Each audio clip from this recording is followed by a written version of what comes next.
Karasu Jinade Fama Kabo Karta Gisemine and what in Asigoro Benemi Francima Harbe Ani Angasimon in Nomlu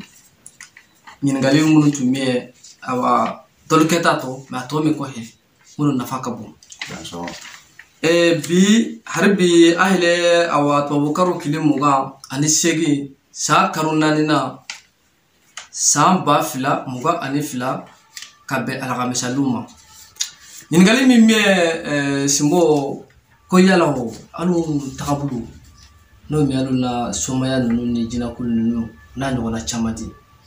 yala ko ani silamea bibe wa atebe wala ningali hana sitoma de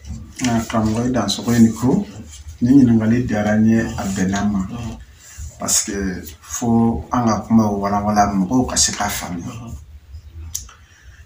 ne badam tanyere holoma bien fait anyuman be ikoma juguman be silame anyuman bala juguman bala ewa soma ere nyuman bala juguman bala moriya nyuman bala juguman bala jinatigi anyuman bala juguman bala woyimaya anyuman bala juguman bala dia bara ni ba ke ka ke baga nyuman te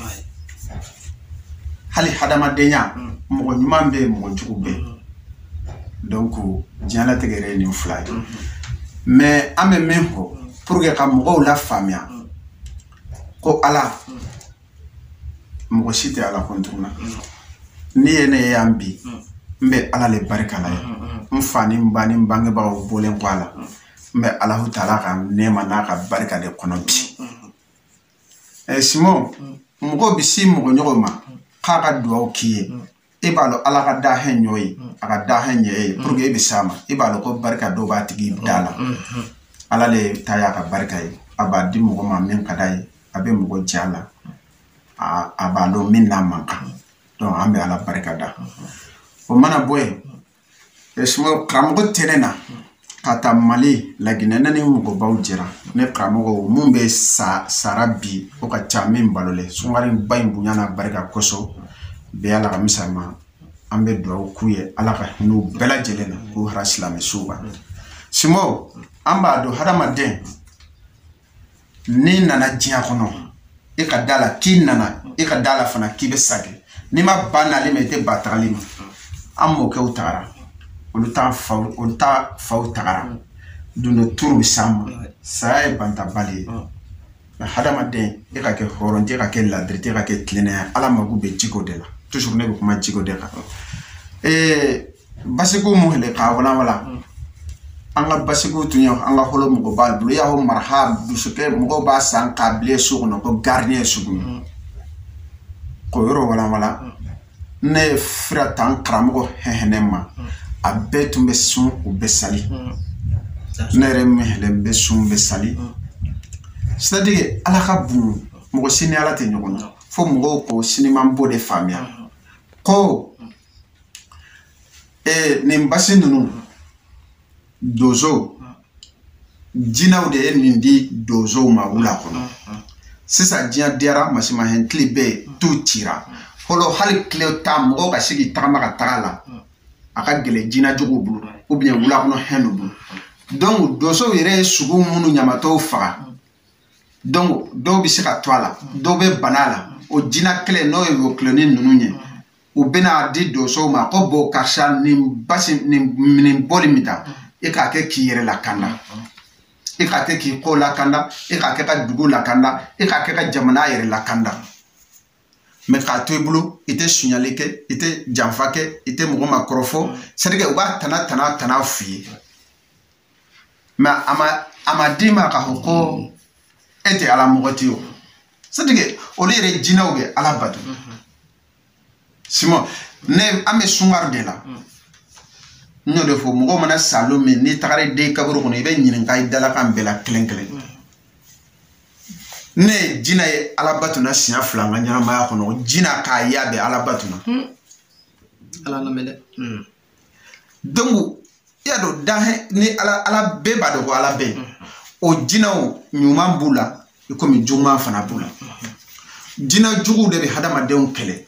Donc no le mo kele jina nyuma bena o sababu mumbo la kare ko duma donc bol minnu bɛ farafina an ko hana yɔrɔ wala ni bol minnu tun bɛ arabu la ko kelenw tɛ parce que n'a fɔra ko boliba tun man ɲi mun ye mɔgɔw lafiliya la an b'o yɔrɔ wala kolonna bɛɛ b'a faamuya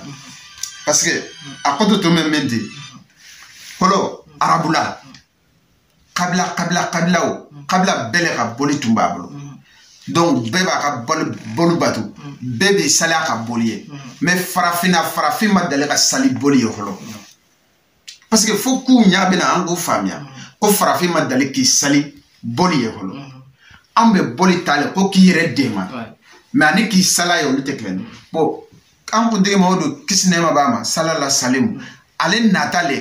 ni c'est ka hadamadenya kara tant que aw bɛ boli bato nin ko k'ale ka kabila boli le ka ɲi nin hana ko ale ka kabila boli le ka ɲi nin hana k'ale ta le ka ɲi aw tɛna bɛn donc ale ko bɛɛ le ka dabila bɛɛ k'i sun k'i sali dɔrɔn ka ala bato mais ani anw ta anw b'a dɔn ko ala bɛn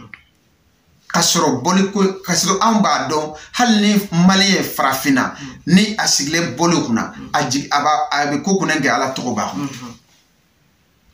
donc a da parce que o boli ninnu ɲɛ jina i ya komi dosow ka kodɔn filɛ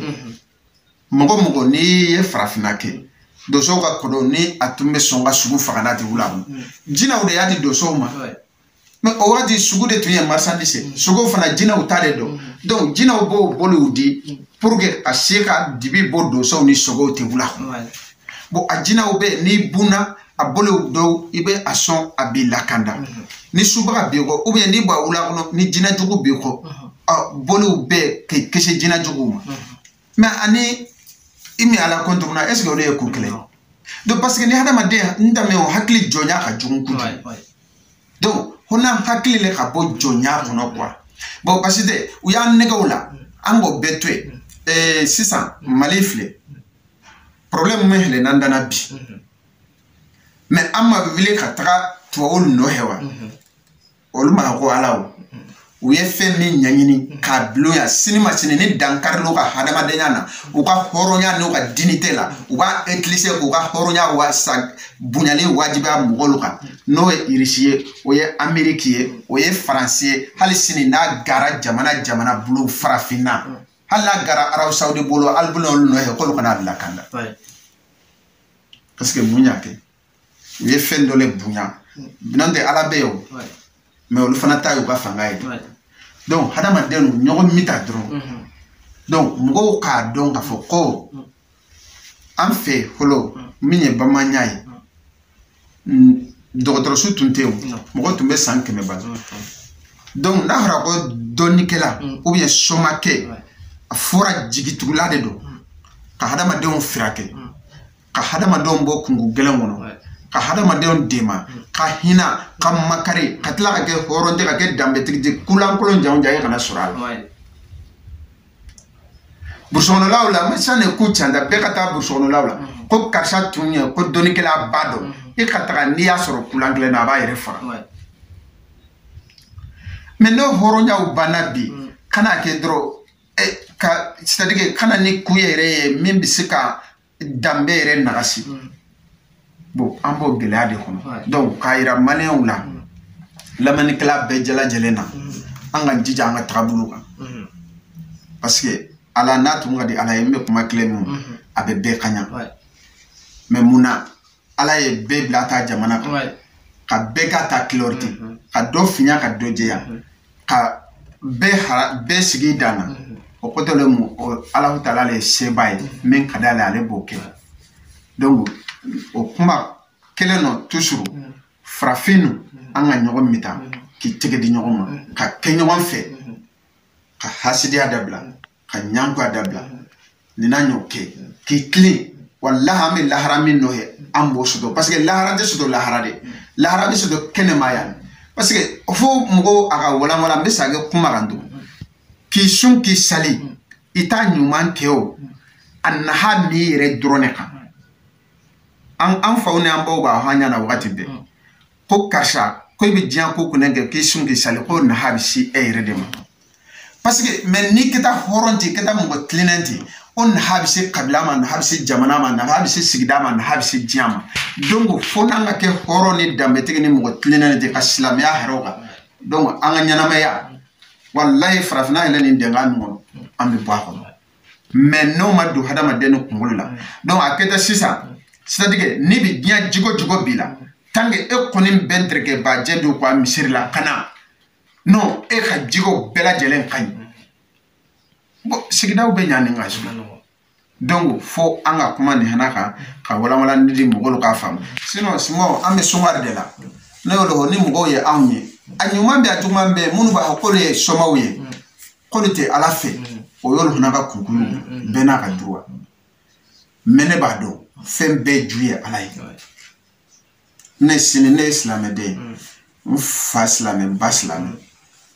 nyere fana wasute hali sini ne ya ko dina kungume be de make ambe sungar de la nye dema menge parce que ka question ne bina ne kuma de ne dema menge misiri jom mina mali khono absika dambulo kono na dani taba mogo ba sérieux o mogo do ko nga soro kene donc o de ba ira ko mene fana to ke mogo me ka ken yere de parce que la harainde asutolite ko politique ba sudo non duzo ko ni tlenenya exactement aning aniye ole bi lahara sudo sino combien de temps doro no bi lahara ni bi obit mo do arjana mo de jeni alka arab saudi mo de jeni makaw e mo ngo kafria tunji de yen donc kaida mo la doro toujours nya kuma kleno ko anga sage horo nyani dambe ni jikoma anga sungan sali haro kandro ni basi kunu nunye e komi mo na kandala yere la kandala ani mo de mala ani duguna kandala ani jamana la kandala donc ni basi nunu nyolle anyuma kudole meni mo mi yitage kujugo kedi o jurumu minake e me hali basi gute e mo e besu e be sali e yitage kujugo ke ngo basi digilo ngo sali kala monu be sunge sala ole binu bara o bi ole tina chamale bina mani e be sunga sali donc hali ete basi tebulu ne ngane e mani ibe mogo jafa ibe galontike ibe sunyalike ibe jeneake jigo kurum be mela e basitike ma usayeti ala ko ale be ya hakku beto mita mingi mogo nyogo na ale te ya hole donc ole koso amba he ka ho maleo ko yoro famia numu na famia le masama ko fembe la ba me ala tati donc ambe duo ke ni songaru bayna harebe ala ka barka do dosiato ala ka barka do contrôle sanela ala ka barka do danguna ala ka barka do kramo la harebe mogo hana no ba ke ka tia ka doso to tia ka somo to tia ka moro to tia ala ko nagasi mogo hana ba ke kanya ka mogo jigitu ka mogo frake ka mogo bo jina jogulu bulu ko bo supal bulu ko bo bana jogulu to ala ka barka do ta oyoro ala sagal sago aba ne microphone sonsere sagoti gem alati aba nintum ani simbo to bulu mi ngombu aba kontro tata aba lamini kala jamalu anga ko le be nyasi al bela jelema aba al kambe wati kede